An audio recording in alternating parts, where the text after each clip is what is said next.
one chair over there. What is a chair? Oh. Please.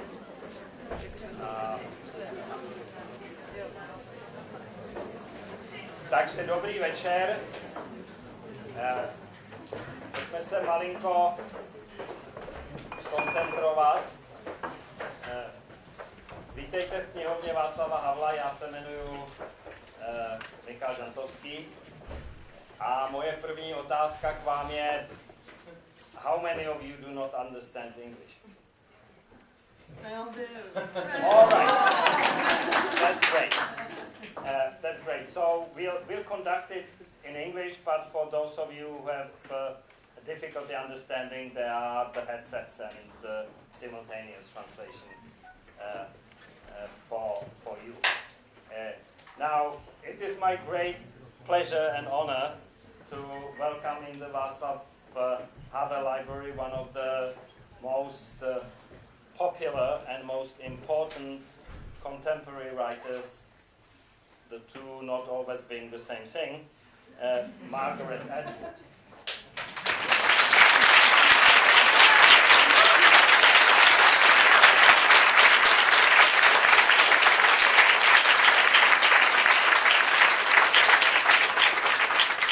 And she's here in the library tonight, courtesy of the Franz Kafka Society, and I would like to ask Mrs. Malishova of the Society to say a few words.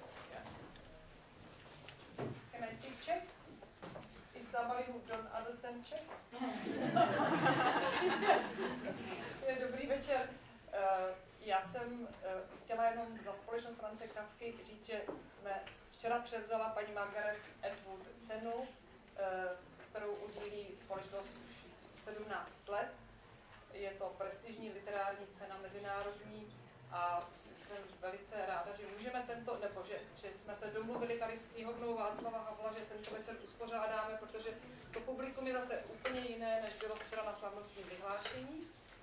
A takže chci poděkovat a věřím, že ten večer bude velmi úžasný, tak jako je Margaret Atwood celé 3 dny, co je s námi zde v Praze. Tak, a to je ode mě všechno.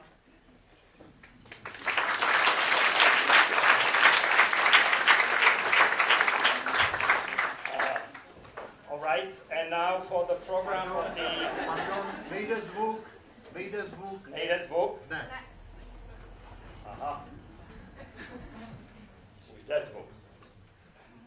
Jde zvuk? Jde. And now for the program of the evening. I'll say a few words of introduction, and then Miss Atwood will be kind enough to read from 2 or 3 of her works, and then I'll ask her a couple of questions, and then you will ask her questions, and if there's any time left, she might sign some more books. She's already signed several. They in the back for sale, but we'll see how that works. Now, Margaret Atwood, as you know, is a poet, a novelist, a short story writer, a literary critic, an environmental activist, an innovator and an inventor. This is important. I mean, she's invented a device called the long pen, which enables her to sign books at long distance. So if you can't get your book signed tonight, there's still a chance for you. Now, 10 of her novels have been translated into Czech. The first one, I think it was The Bodily Harm, was was published in Czech in 1989, still before the Velvet Revolution, and I'm very proud to say that my mother translated the book.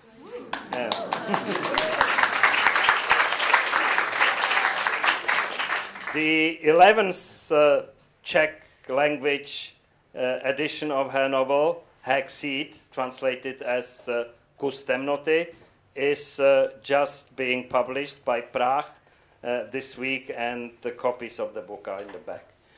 Now, Margaret Atwood has received more awards than I can shake my stick at.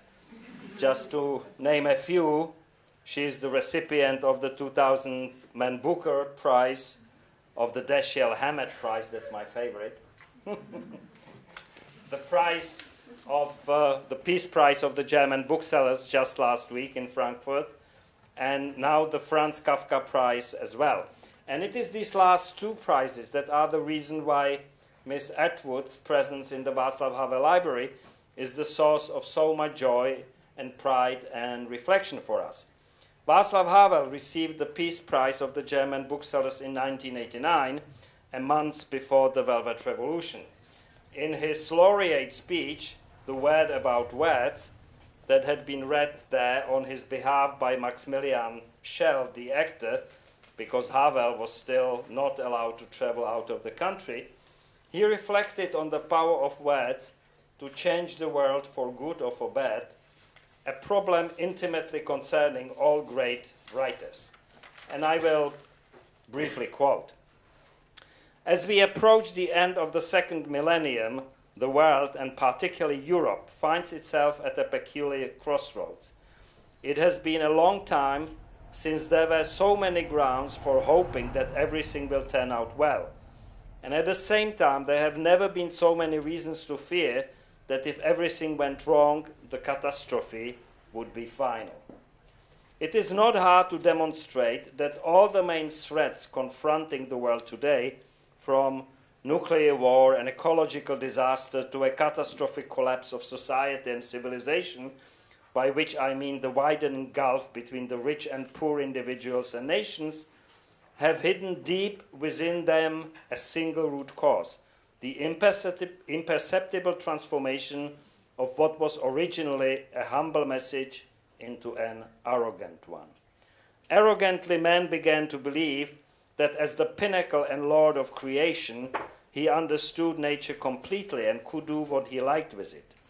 Arrogantly, he began to think that as the possessor of reason, he could completely understand his own history and could therefore plan a life of happiness for all, and that this even gave him the right, in the name of an ostensibly better future for all, to which he had found the one and only key, to sweep from his path all those who did not fall for his plan. Having learned from all this, we should all fight together against arrogant words and keep a weather eye out for any insidious germs of arrogance in words that are seemingly humble. Obviously, this is not just a linguistic task. Responsibility for and toward words is a task which is intrinsically ethical. As such, however, it is situated beyond the horizon of the visible world in the realm wherein dwells the word that was in the beginning and is not the word of man. Unquote. Now, let's move to Kafka. Václav Havel considered Kafka not just his literary hero, but also his existential model. In his speech at Hebrew University in the spring of 1990, Havel confessed to seeing in Kafka fundamental elements of his own experience. And I will again quote, "The hidden motor driving all my dogged efforts is precisely the innermost feeling of mine of being excluded, of belonging nowhere, a state of disinheritance, as it were, of fundamental non-belonging. I would even venture to say that everything worthwhile I've ever accomplished, I have done to conceal my almost metaphysical sense of guilt. The real reason I'm always creating something, organizing something, it would seem, is to defend my permanently questionable right to exist." Unquote. It's not a speech that you often hear from presidents. And maybe to the detriment of us all.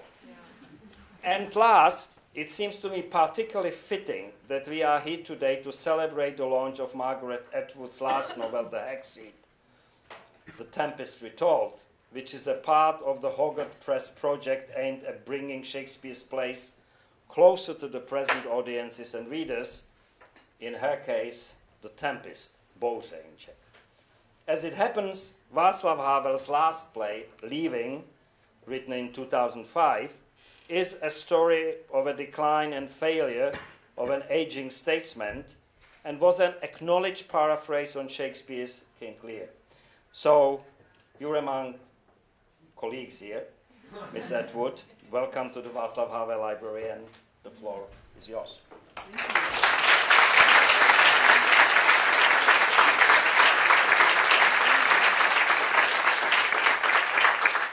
Thank you very much, and I'm sorry you are all standing up at the back. We could take about 5 more people up at the front. We've got 5. If you come forward and sit here, it leaves more room for those behind you. I used to be a waitress.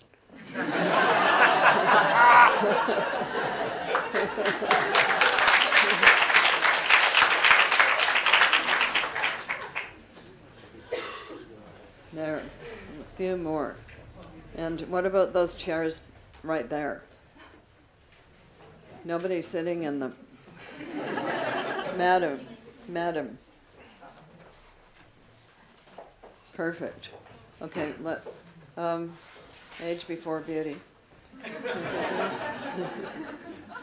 Will you take orders? Yeah, I take orders. Okay, good. Oh, so that's a bit better. What is this one? This thing is It's considerably almost the microphone. which is better, this one or this one? This one? This one. This one. All right, I'll use this one.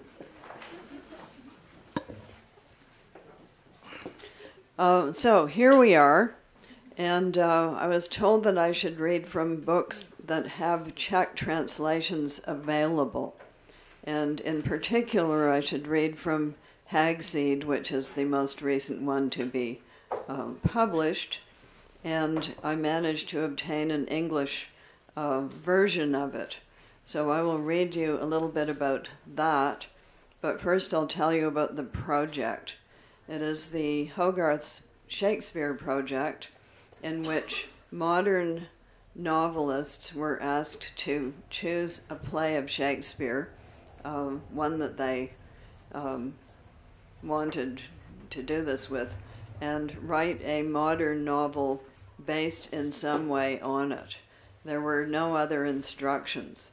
So it could be somewhat inspired by it, or it could be a pretty exact attempt to transpose it into a modern novel. I was asked early on in this process, so I got my choice of play, which was The Tempest. I was like Colette in relation to truffles. Colette said, I must have too many truffles, and if I can't have too many truffles, I don't want to have any truffles at all. So I said, I want to do The Tempest, and if I can't do The Tempest, I don't want to do any Shakespeare play at all. And so I got The Tempest. And why did I want to do The Tempest? It is the play in which Shakespeare comes closest to writing about what he himself did all of his life. So it is a play about a director, producer, writer putting on a play. And the play is the action of The Tempest. The director, producer, writer is Shakespeare, is Prospero, the magician on the island. His stage is the special effects man called Ariel, who produces what are, in essence, theatrical illusions to fool the other characters into behaving the way Prospero wants them to behave. So that is why I wanted to do it. It's one of the first studies of writers in literature, and I had written about Prospero before in my book on writing, which was first called Negotiating with the Dead, but the American publishers didn't like the D word. Felt it was too negative. I don't know. I don't know why. So it's now called A Writer on Writing. A cheerier title. It's not about how to write, and it's not about my writing. It's about what is this writing? How does it differ from the other arts, and what is it that writers think they're doing? Who do they think they are? So it's like that. It was a series of 6 lectures given to Cambridge University in England, and I was told that the range was everything from undergraduates to specialists to the general public. So it gave me great joy to include literary references not only to Dante but to Stephen King. It's a wide net. Anyway, so I'd written about Prospero in that book as writers as magician figures, either fraudulent magicians like the one in The Wizard of Oz, or possibly, or real ones who were morally ambiguous like Prospero, or really bad ones like Mephisto in the Klaus Mann novel of that name. So what kinds of magicians are writers, and what kind of a being is Prospero in the play? How did I go about writing the book? I read the play again, and then I read the play again, and then I got out all the movies of the play that I could get my hands on, including the one in which Prospero is played by a woman. It's Helen Mirren. It's the Julie Taymor production, which is actually pretty good. I didn't think I would like it, but it's pretty good. So I looked at all of those, and then I read about the stage history of The Tempest. It is the play that has had the most reinterpretation over time, and it's also the play that comes closest to being a musical. So The Tempest, a proto-musical. Yeah, it's got a lot of song and dance in it. But then I read it backwards, and I started with the last 3 words, and the last 3 words are "set me free." So set me free from what? And as you proceed backwards through the play, you realize that everyone in it is in prison in one way or another. So my modern novel is about a theatrical director from a theater festival not unlike the one in Stratford, Ontario, called the Stratford Shakespeare Festival. Oh, I hear a little Canadian voice piping up. So not unlike it. And this director gets suddenly deposed by his second in command, the part of Antonio in The Tempest. So Prospero has been deposed by his disloyal brother, put into a boat that is intended to kill him, and he lands on a desert island, and then we go on from there. The play has 5 acts. It has a de facto prologue, which is The Tempest itself, and it has an epilogue. So that is the structure of my novel. Pretty simple. I love it when the structure is laid out for you. You don't have to make it up. And it is set in a men's prison. And my character Felix ends up teaching a theater program in this men's prison.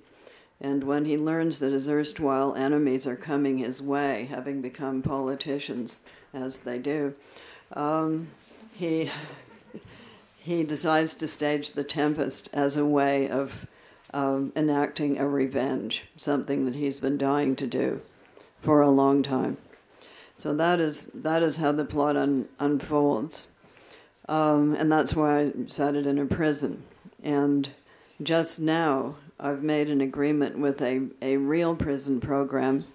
They want to do a play based on my novel, which is based on a play, which is based on another play taking part in a prison.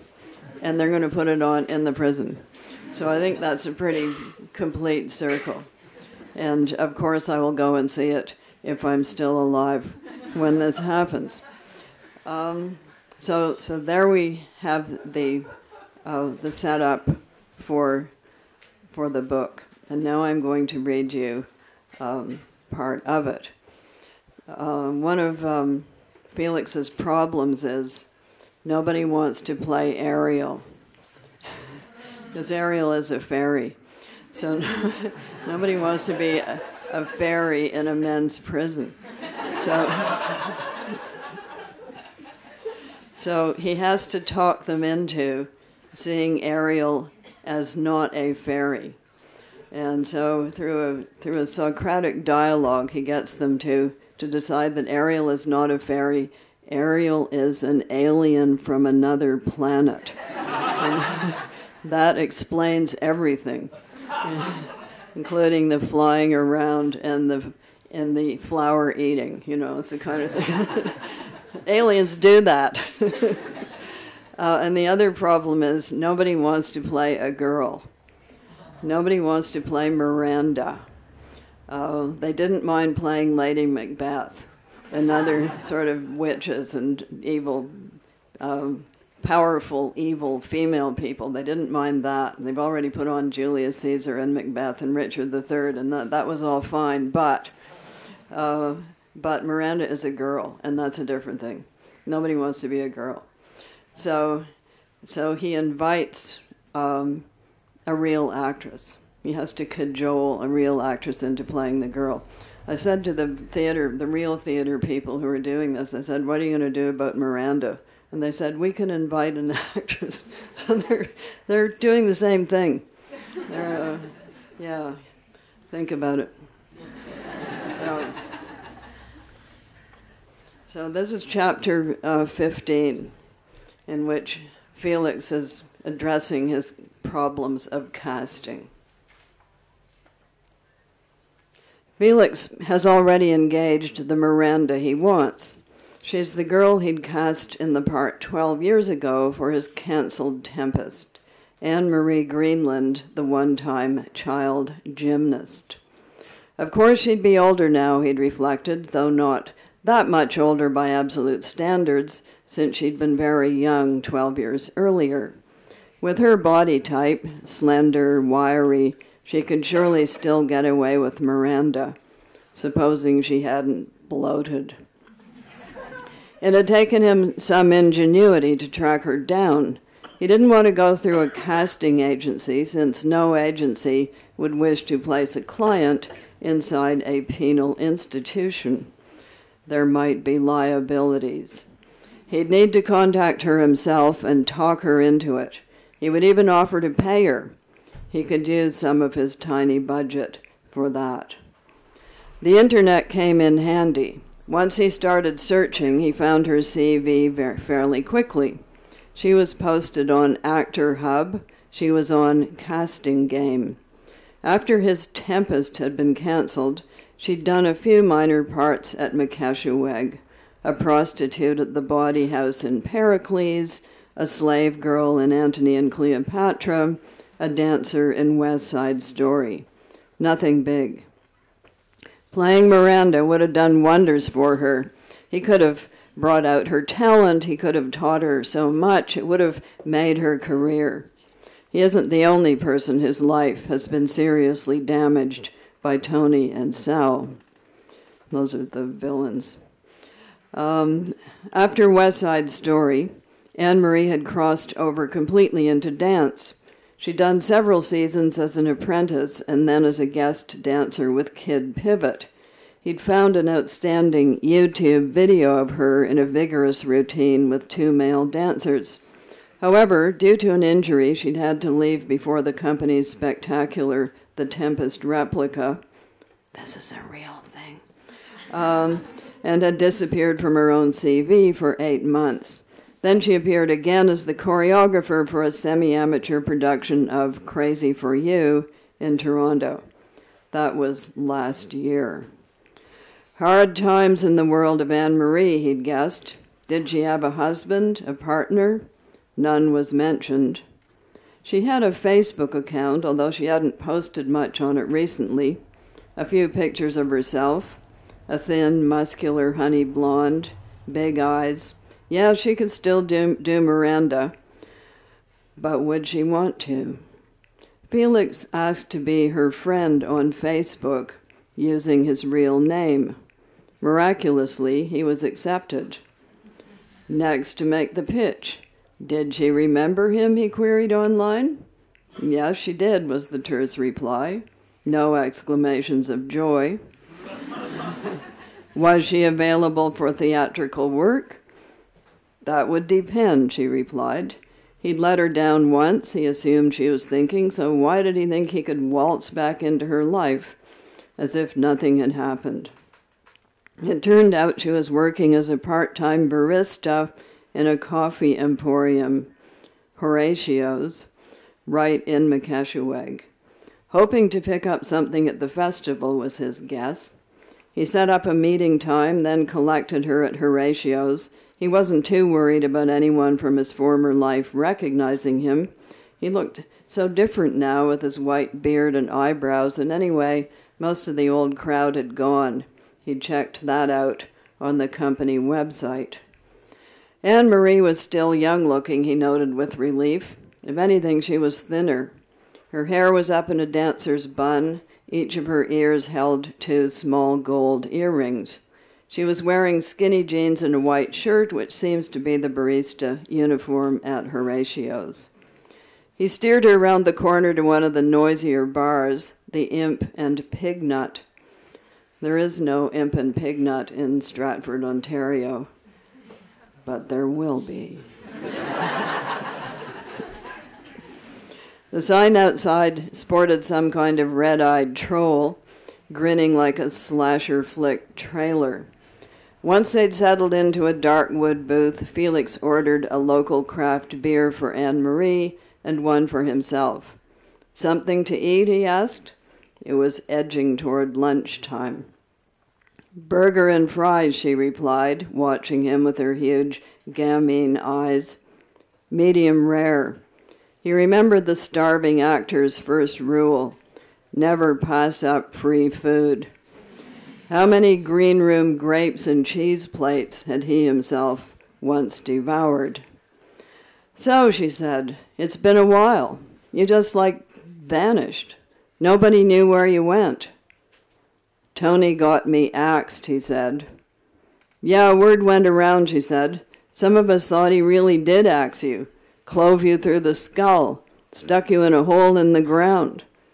Almost, he said. It felt like that. You didn't say goodbye, she said reproachfully, to any of us. I know, I apologize. I couldn't, he said. There were reasons. She relented a little, gave him a tiny smile. Must have been hard for you. I was especially sorry, he said, that I wasn't able to direct you in The Tempest. You'd have been spectacular. Yeah, well, she said, I was sorry about that too. She rolled up her shirt sleeves. It was hot in here among the craft beers, and he saw that she had a bee tattooed on her arm. What's up? Better late than never, he said. I want you to play Miranda in The Tempest. No shit, she said. You're not joking? Not in any way, he said. It's a slightly odd situation. They all are, she said, but I still remember the lines. I was working so hard on that, I could say them in my sleep. Where are you doing it? He paused for a breath. In Fletcher Correctional, he said. I teach a class there for the inmates. Some of them are quite good as actors. You'd be surprised. Anne-Marie took a hefty pull at her beer. Let me get this straight, she said. you want me to go inside a prison with nothing in it but a lot of men criminals and do Miranda? None of them was willing to be a girl, he said. You can see why not. I know, right? I don't blame them, she said with a hard edge to her voice. Being a girl is the pits, trust me. You'd be very welcome, he said, in the company. They're thrilled at the prospect. I bet, she said. No, really. They'd respect you. Bunch of lily-white, no-touchy Ferdinands, are they? They're security, he said, with tasers and guards and whatnot. He paused. Not that they'd be needed, really. He paused again. You'd get paid. Another pause, and then his final inducement. You'll never have another theatrical experience like it. Guaranteed. You couldn't get anyone else to do it, could you, she said, and he knew he was almost there. You're the first one I asked, he said truthfully. I'm too old, though, she said. It's not 12 years ago. You're perfect, he said. You have a freshness. Like new-laid shit, she said, and he blinked. That foul mouth of hers had always startled him. He was never ready when a slice of filth came out of her childlike mouth. It's because you think I look like a kid, she said. No tits. Scant use denying it. Tits are overrated, said Felix. Music to the ears of a small-titted woman, always. And she grinned a little. You're doing Prospero yourself, she said, not some bank robber taking on the enchanting old fart, because I loved it, those speeches of his. I couldn't stand to hear them fucked up. Correct, he said. Wizardry in the slammer. It's a challenge for me. Acting on an ordinary stage is a walk in the park compared, or look at it this way, it could be my last chance to do it. She gave him a sudden wide smile. You're as crazy as ever, she said. What the crap? You're inspired. Fuck, who else would try a caper like this? Okay, you're on. She held out a hand so they could shake on it, but Felix wasn't done. Only two things, he said. First, my name in there is Mr. Duke. No one knows about the festival that I was once of. It's a long story, I'll tell you sometime, but Felix Phillips is off bounds. It could raise questions and cause trouble. You're suddenly afraid of trouble, she asks. You? This would be bad trouble. Second, no conventional swearing. It's not allowed. My rules. They can only use the curse words that are in the actual play. She gave it a moment of thought. Okay, I can manage that, she said. How now, moon calf? Kiss the book. It's a bargain. This time they shook on it. She had a grip like a jar opener. Chastity won't be the only reason his Prospero will be warning the Ferdinand lad to keep away from this girl. Ferdinand wouldn't want to be a pre-mangled bridegroom. I like your B, he said, the tattoo. Any special meaning? She looked down at the table. I was having a thing with the Ariel, she said, the actor in your play. Fun while it lasted, though he broke my heart. The B was sort of our joke. A joke? What kind of joke? As soon as he said it, Felix realized he didn't want to hear the answer. Luckily, the hamburger arrived, and Anne-Marie sank her small white teeth into it with a sigh of pleasure. Felix watched her devour it, trying to remember what it had been like to be that hungry.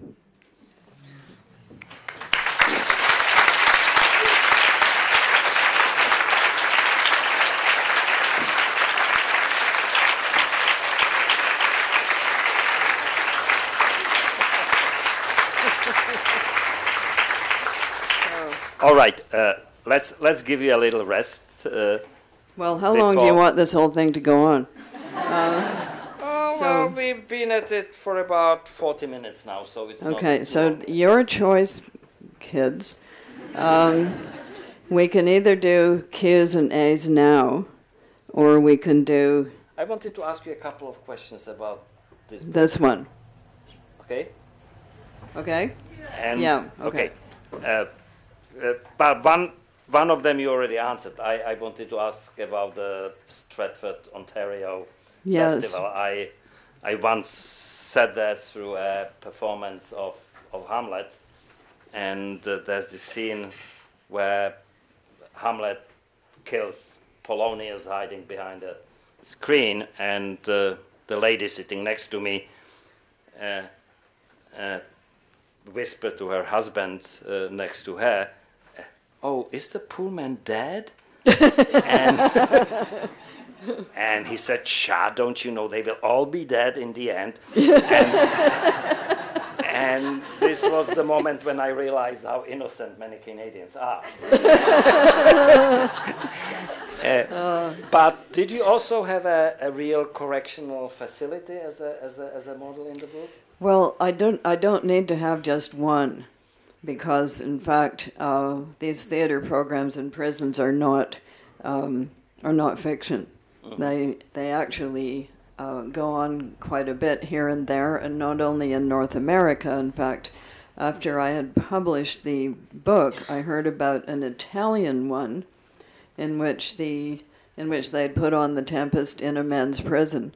And the man doing it had found that so transformational that when he got out, he became a theater teacher putting on plays in prisons. There are a number of books about it. One of them is called Shakespeare Saved My Life, in which he was teaching Shakespeare to maximum security inmates, and said she got better papers from them than she got from her college students, because she was teaching them things like Macbeth, and they had lived it. And one of them said, "Is this a dagger that I see before me?" He said, "That's right." He said, "That's what happens, except in my case it was a gun." Yeah. Well, on a more serious note, That this is serious. Well, this will be even... What can I do? Yes. I think the point being that whoever Shakespeare was writing about, he pretty much had it nailed.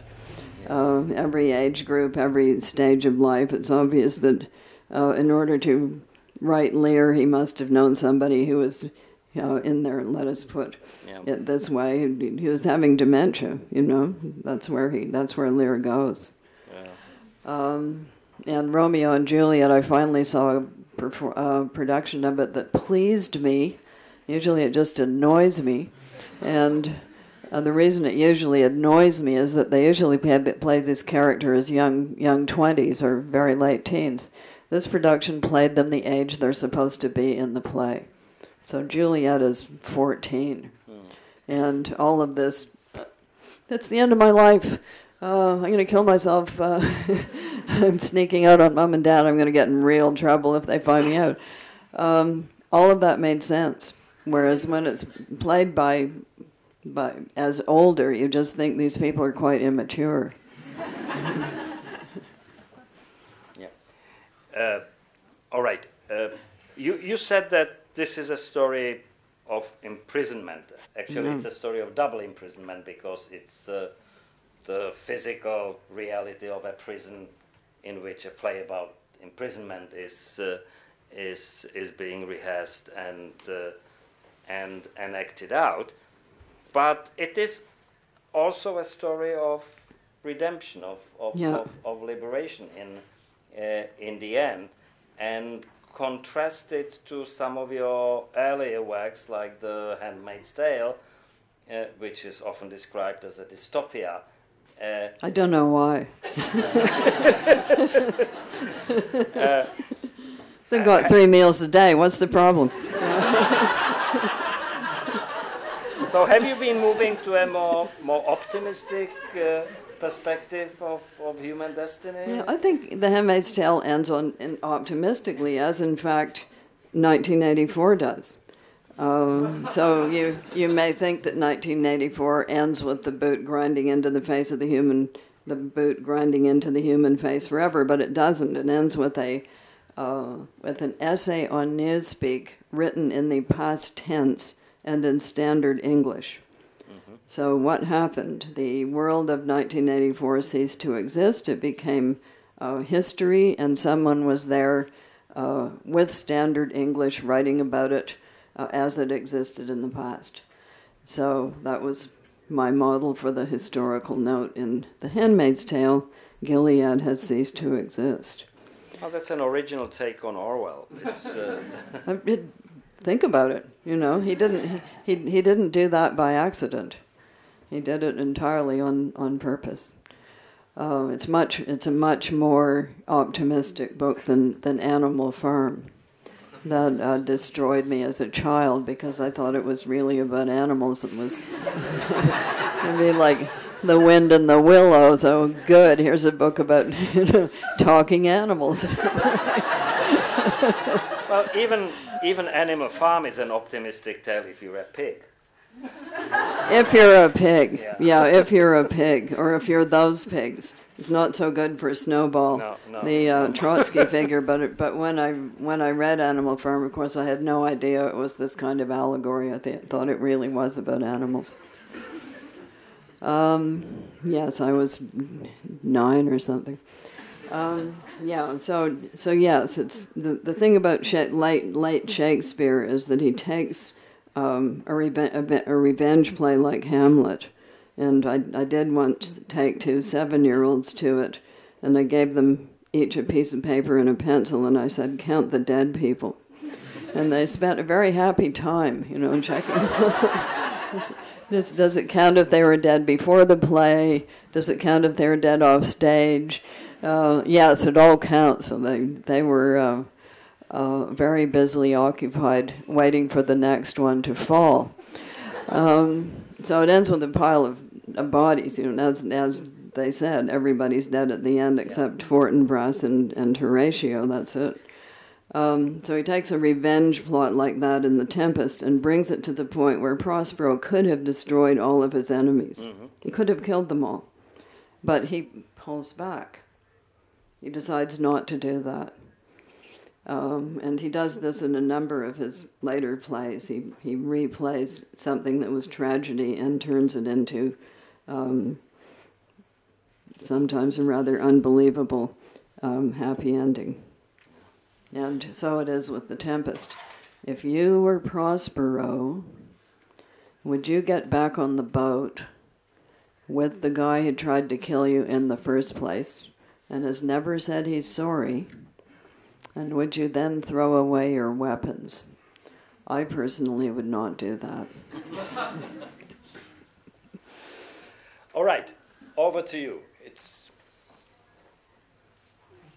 question. No questions? Don't be shy. I've answered everything. And if I don't like your question, I'll just rearrange it into a better question. Yeah, I think it was Henry Kissinger who once told journalists, "Do you have any questions for my answers?" Yes, I'm a bit more open-ended than that.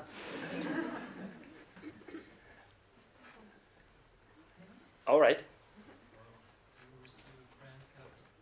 Please, could you stand up and speak into the mic so that everybody can hear you? Hello. So we received Franz Kafka's... Put it on your chin. Okay. Shove it in my... Is it even on? And maybe turn this... Maybe turn it on, right. Okay. So 1, 2, 3, 4. Okay. So you received a Franz Kafka's prize. Did he have some kind of influence on your writing? Because you discovered him in Prague, I think. Yes, I discovered him as a as an early college student, and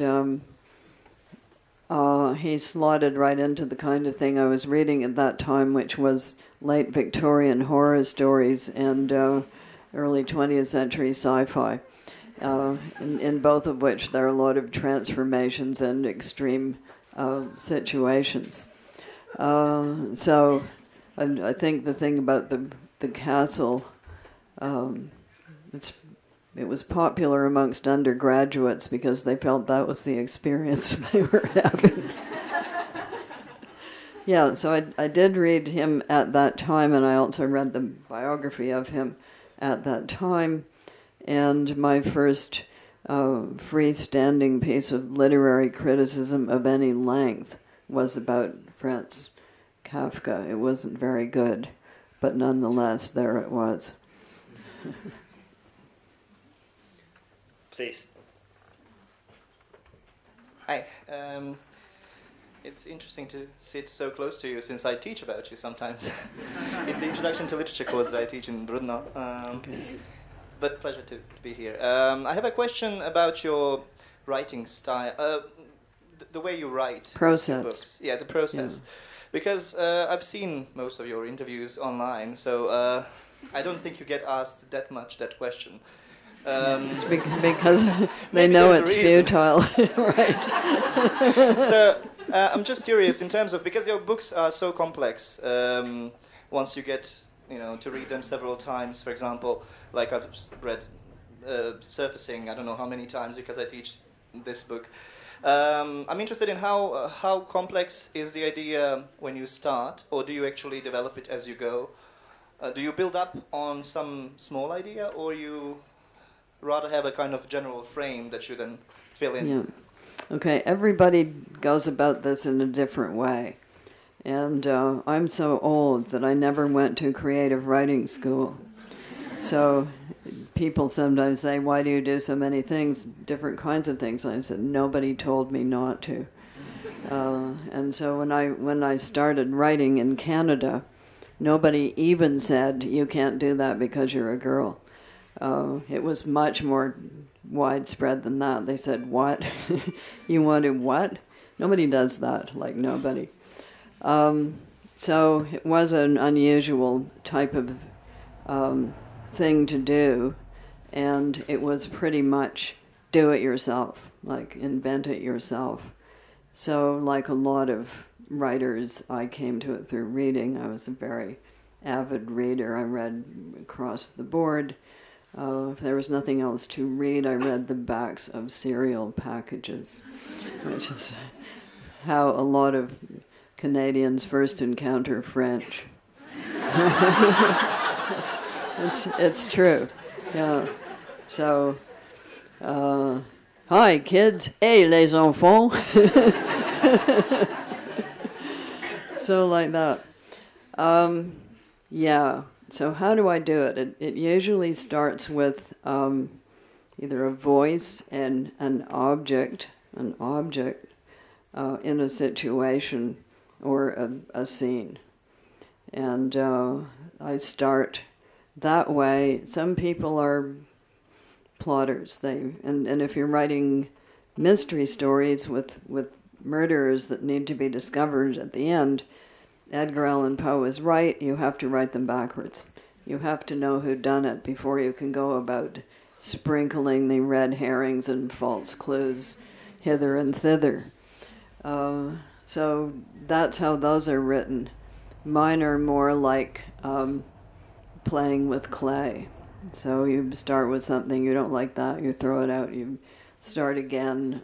I've sometimes had to start novels 2 or 3 times because wrong beginning, wrong voice. You have a choice of 3, first, second, and third. Wrong tense, present, past, pluperfect, future.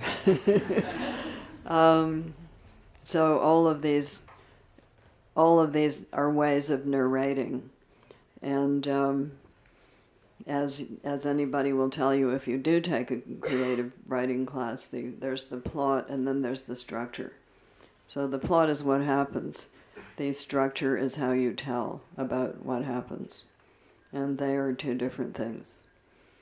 So think of the plot as the spine and think of the structure as everything that goes on top of that, including the clothing. But I have a peculiarity. I don't like even numbers. in numbers of chapters. So if it looks as if they're going to be an even number, I split one of them. Make it come out right. So with the Tempest, every one of the chapter headings except two, they're all quotes from the text of the Tempest. If I may follow up on that, there seems to be a slight paradox here, because your writing, your storytelling seems to be very spontaneous, and it goes in many directions, and it's extremely Remember likely, what I said about magicians? They're illusionists. Yeah, but it looks like that. I suspect that much, but at the same time, it seems that you're giving a lot of thought to the structure, to that many of your stories are self-referential and envelopes within envelopes and envelopes within envelopes. Yes, that can go too far. But in fact, a couple of the novels that I was working on that didn't work out, it was because there were too many envelopes. Mm-hmm. Yeah. So up to a point, yes, but you can't get too complicated. But there are lots of models for these kinds of structures. For instance, the tried and true Iliad model is start in the middle, and then go back to find out why Achilles is sulking in his tent, and then go forward to find out what he does after he finishes sulking in his tent. And along the way, you can tell the side stories of the other people who are trying to get him to stop sulking in his tent. So that's how that thing is put together. The Odyssey is put together like every besieged fort western you have ever seen, because in fact they copied it. So here we have the besieged fort, namely Penelope, and we have galloping towards her at rather a slow pace. We have Odysseus who's taking his time. But he's moving slowly towards her, and then at the end things speed up because it's all about to come to a denouement. The fort is going to be captured. What will happen? We get very anxious, but little does she know, do we know that these two things are going to come together. And then they do in a very satisfying way, and we have the final scene in which all the bad people are slaughtered. All right.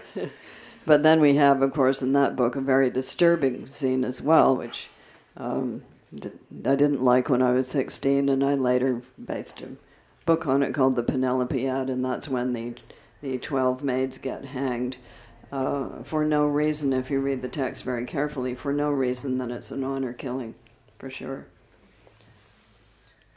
Yes. Okay, we have now many questions. Let's take it from the front. The lady in the glasses, yes. Is this on? Yes. Okay.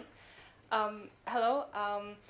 I just wanted to say that I'm originally from Poland, where women's rights are being violated a lot, and now with the current government, it's getting worse and worse. So the Handmaid's Tale is really an important book for me. So I wanted to ask, how actually Gilead got created in your head? How did it start that actually inspired you to write it?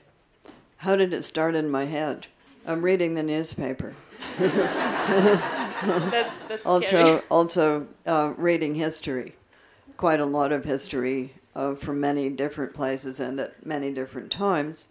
And one of my rules for the book was nothing goes in that hasn't happened at some time in some place, simply because I didn't want people saying, Margaret, you're extremely weird. How could you make up such terrible things? Well, I didn't make them up. Okay, and they're not all from the past. They're not all from Europe. They're not all from other parts of the world, and a number of them are from America. And at the time I started writing the book, there were already people in America saying that this is what they would like to do if they had the power. They were already running election campaigns in some areas on these kinds of ideas. So no secret there. And I also wrote it because I got very tired of hearing it can't happen here. I got tired of that. I got tired of hearing that was then. I got tired of hearing that goes on over there, but we would never do that. I do not now and never have believed that anybody is exempt. The young lady behind. Hello, I would like to ask about the Mad Adam trilogy. How does it feel when you see so many things from the books you've wrote actually happening? I talk about, for example, the mixing of human DNA and pig DNA. How does it feel, and are you hopeful for the future? Okay, those are two different questions. So the Mad Adam trilogy, where did it come from? I didn't grow up among the writers, I grew up amongst the biologists. So this is a parallel story that I have always followed, and with much interest. And some of the things in the book may appear to be inventions, but in fact they had already happened at the time I wrote the first book, which was in the years 2001 to 2. And I knew that they were working on some of these things which they have since achieved. The invention of a tool called CRISPR has made this a lot more possible. And every time human beings open a Pandora's box, they want to play with the toys. There's no question. So what can I say? This is how we behave.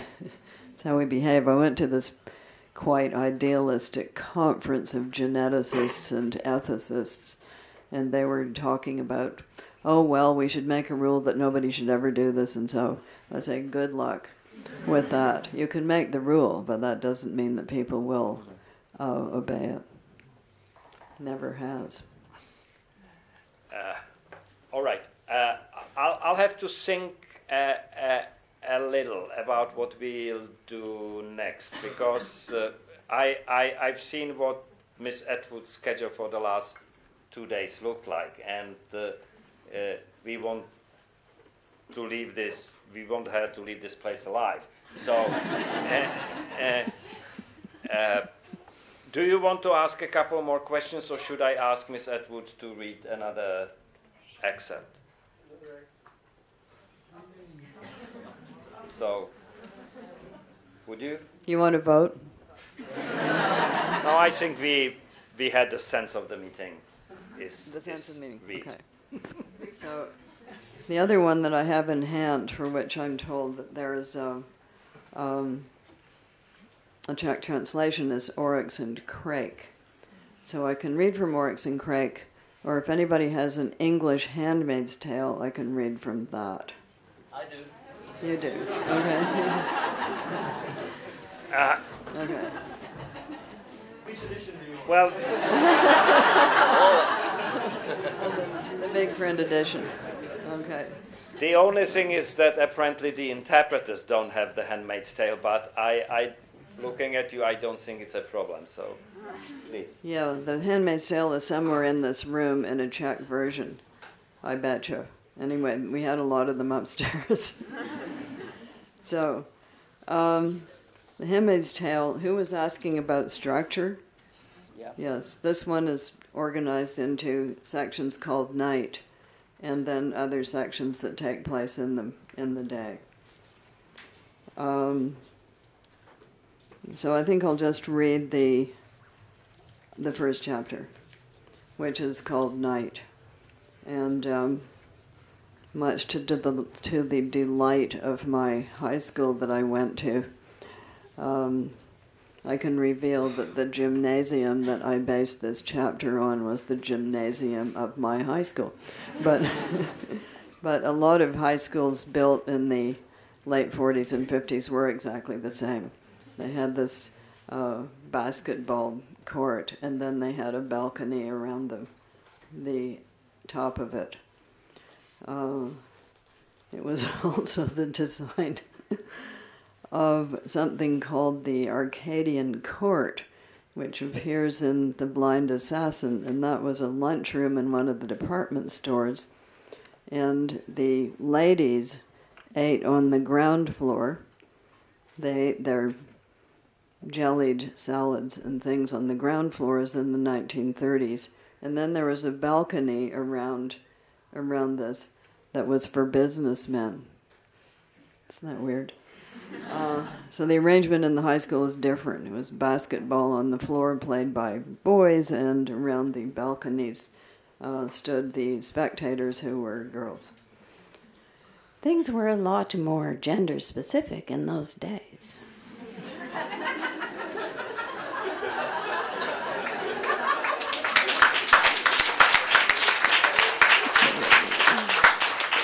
In those days, girls took home economics, and boys took something called shop.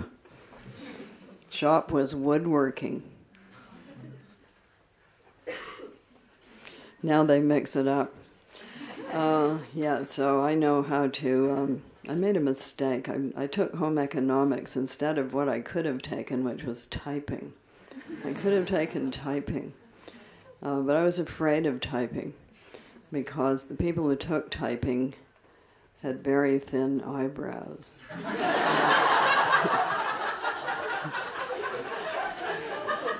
They smoked in the washroom, and I was of the generation where they skipped you in school. Okay, so I went into high school when I was 12. And they didn't let you out until you were 16. So all the people who had failed were in my class. They all had,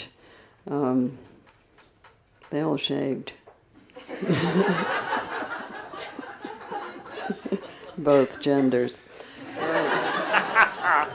All right, so first chapter. We slept in what had once been the gymnasium. The floor was of varnished wood with stripes and circles painted on it for the games that were formerly played there. The hoops for the basketball nets were still in place, though the nets were gone. A balcony ran around the room for the spectators, and I thought I could smell faintly like an after-image the pungent scent of sweat shot through with a sweet taint of chewing gum and perfume from the watching girls, felt skirted as I knew from pictures, later in miniskirts, then pants, then in one earring, spiky green-streaked hair. Dances would have been held there.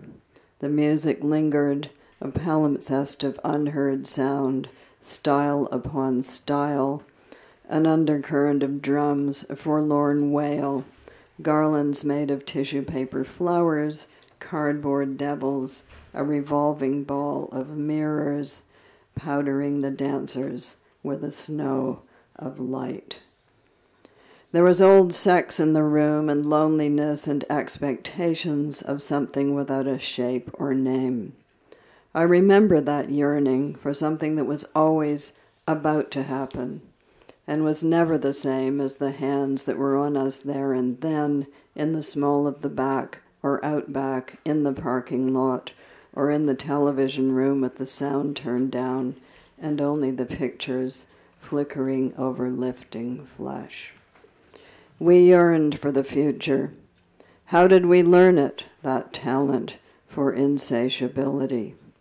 It was in the air, and it was still in the air, an afterthought, as we tried to sleep in the army cots that had been set up in rows with spaces between, so we could not talk.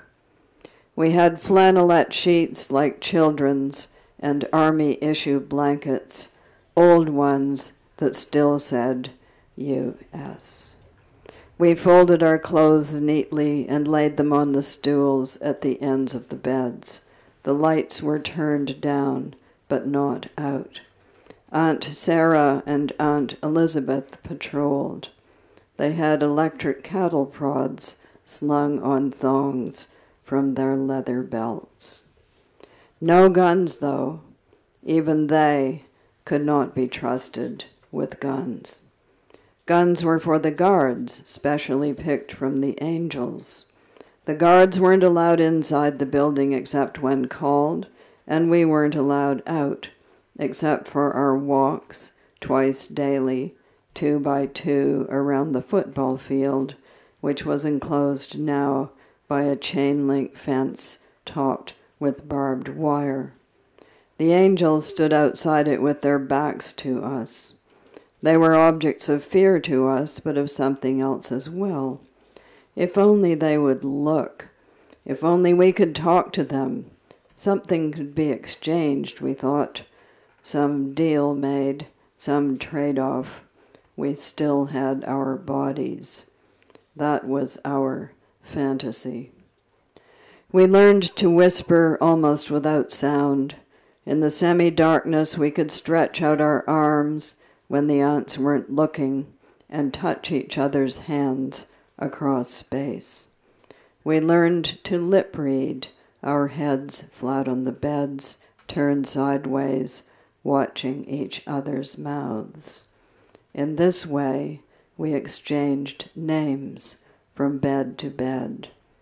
Alma, Janine, Dolores, Moira, June.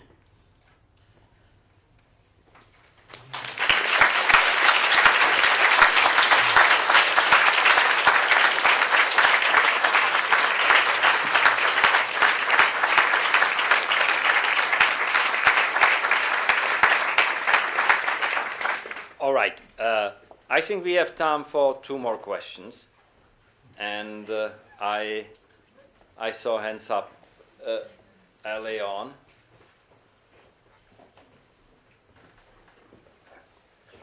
Yes, and I recognize the gentleman then, and that will be it. Hello. First of all, it really is a pleasure.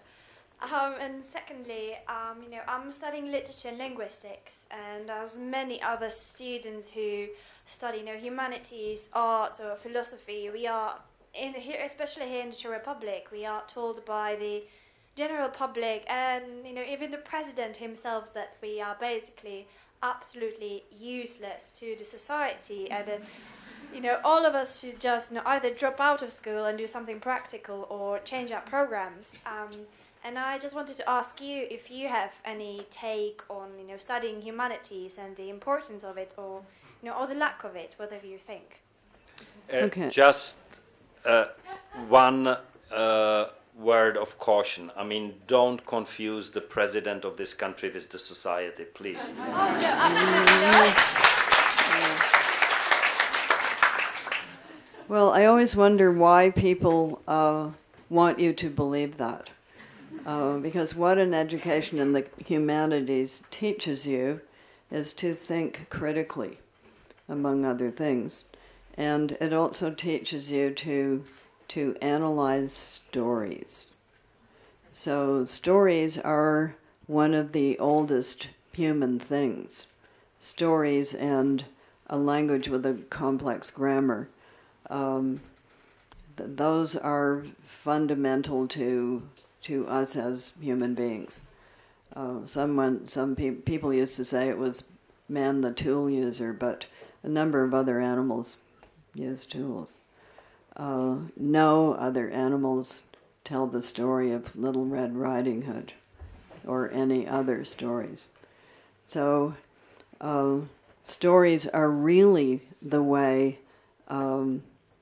we make our decisions.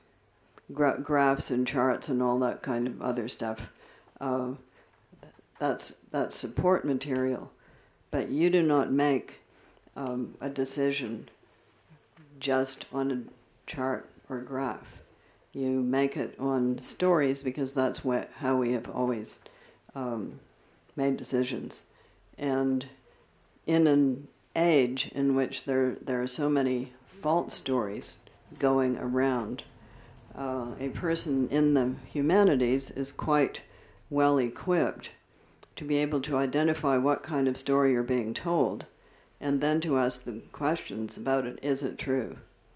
Number one, is it true? Second, is it fair? And politicians who are trying to put one over don't want you asking those questions. So there may be a reason why you're being told you're useless. So number one. Number two, on the practical side, companies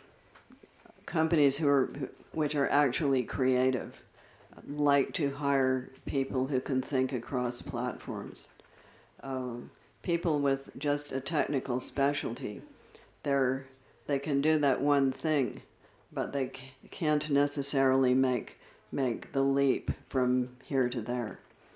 So watertight compartments are all very well when you're studying very specialist problems, but when you're trying to do overall patterning, it's much better to be able to think laterally, and therefore they will hire a person with a background in the humanities quite frequently over somebody who's narrower. I don't know whether that's true or not, but it sounds pretty good.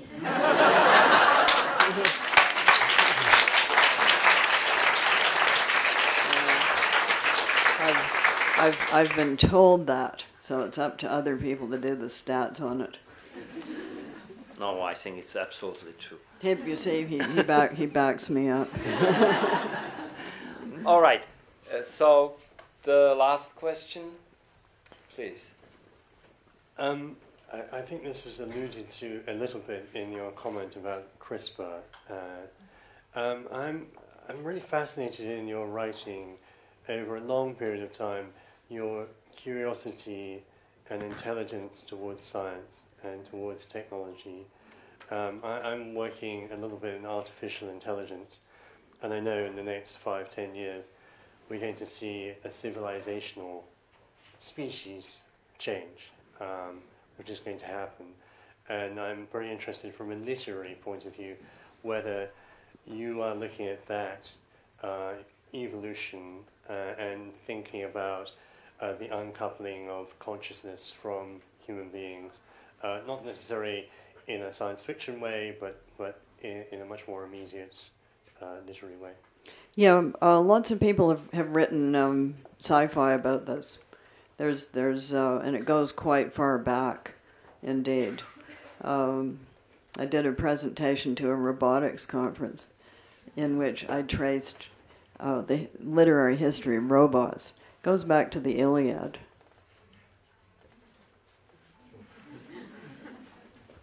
You're going to ask me how?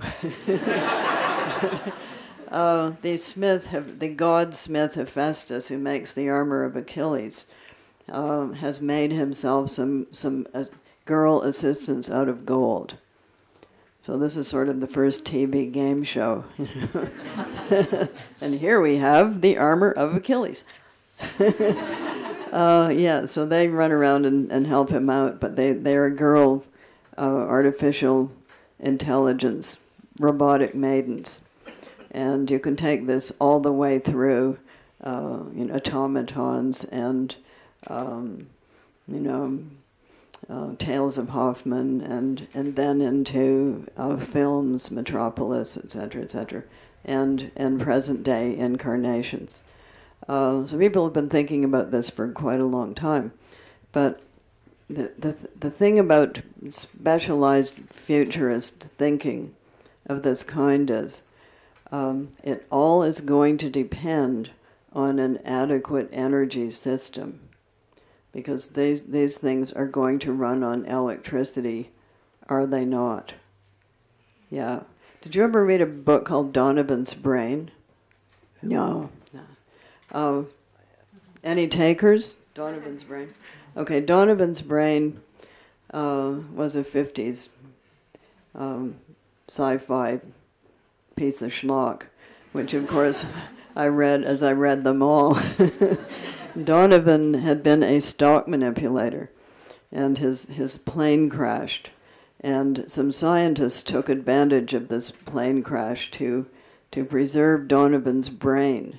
They happened to be standing around with a jar right where the plane crashed. So they put Donovan's brain into a fish tank, in essence, into a large glass container, and fed it brain food, because they wanted to make a super intelligence that would solve the mysteries of the universe. But the brain, as such brains do, and there's a whole thesis that you can write on brains in literature and their independent activities. This brain, as they do, didn't know it was dead, number one. And number two, didn't want to use its superpowers for solving the problems of the universe. It wanted to continue manipulating the stock market. And unfortunately, this brain food that it had been given gave it electrical powers like an electrical eel. And it also had the ability to read your thoughts. So whenever anybody headed towards the electrical plug to pull it out, which was the only way this brain could be stopped, it would kill you by sending a volt of electricity through you. But it was finally foiled. Would you like to know how it was foiled? Okay, it was foiled by French poetry. Surely one of the most elegant solutions. It's even better than the Midwich Cuckoos. Similar type of problem, right? Donovan couldn't speak French. This is a lesson. Let it be a lesson to us. We should become bilingual. And the person who realized that Donovan knew no French memorized poems of Paul Verlaine. Okay, Verlaine was the trick that did it. And so reciting Verlaine in his head furiously to himself, he was able to confuse and distract Donovan, who was reading his thoughts and thinking, what is this? What am I hearing? And he was able to pull out the plug. Hooray! Civilization is saved. So it's all going to depend on electricity and plug pulling, is it not? And it is also the problem with people who think they can get their heads frozen. And then somebody will come along with the ability to make a new body for them and unfreeze their head and put it on the new body, and they will live forever. These people have not read enough Agatha Christie murder mysteries. It's the point at which the will is read out. You know, you're supposed to be dead. The will is read out, but your head is still frozen. So are you alive or are you dead? Well, you're in a state of suspended animation in theory, and your relatives are not going to like that.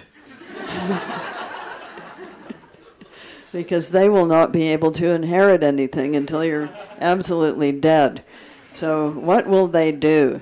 It doesn't take much. Well, either they'll pull out the plug, or even more elegantly, they will just cease to pay the yearly fees for the upkeep of your head.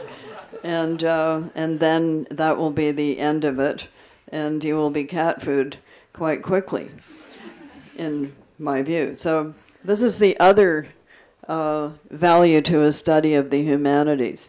You get an upfront look at human nature, because everything that human beings make is somewhere on that human smorgasbord. And all of the artificial intelligence that we are so keen on making is simply going to be like all of our other tools, such as telescopes and computers and so forth. It's going to be an extension of something we already want to do. So what do we want to do? Good answers and bad answers. Yes, so that's what people will be thinking about as they move into the new era, which, as I said, is going to be dependent on large supplies of electricity, and where are we going to get that? if you would like to read a book by Barry Lord called Art and Energy, I think you would find it quite instructive. Barry Lord, Art and Energy. And there's another book you might like to read called Drawdown. And Drawdown is about all the procedures, technologies, and so forth currently in operation that will lead us toward the point of drawdown. Drawdown is when we stop adding carbon dioxide to the atmosphere and start removing it. And if we cannot reach drawdown fairly soon, end of us. Why?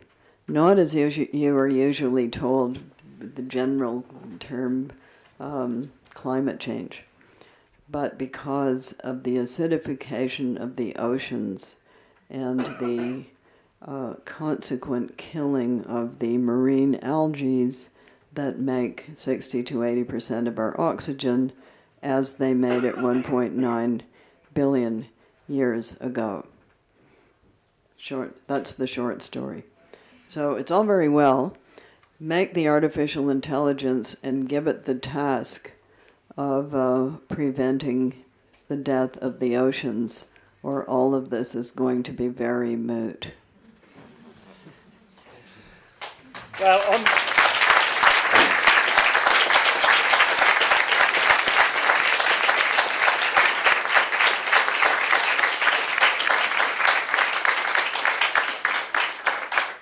Well, you all realize that we could be here all night and enjoy it, but I'm afraid I promised to cut it down to 90 minutes, and so we'll have to end on this optimistic note. But let me thank you, Margaret, for being here and for reading to us and for giving us some of her wisdom and a lot of her wit. And I hope that we may see you in Prague again, not too long from now. Yes, thank you very much. Thank you.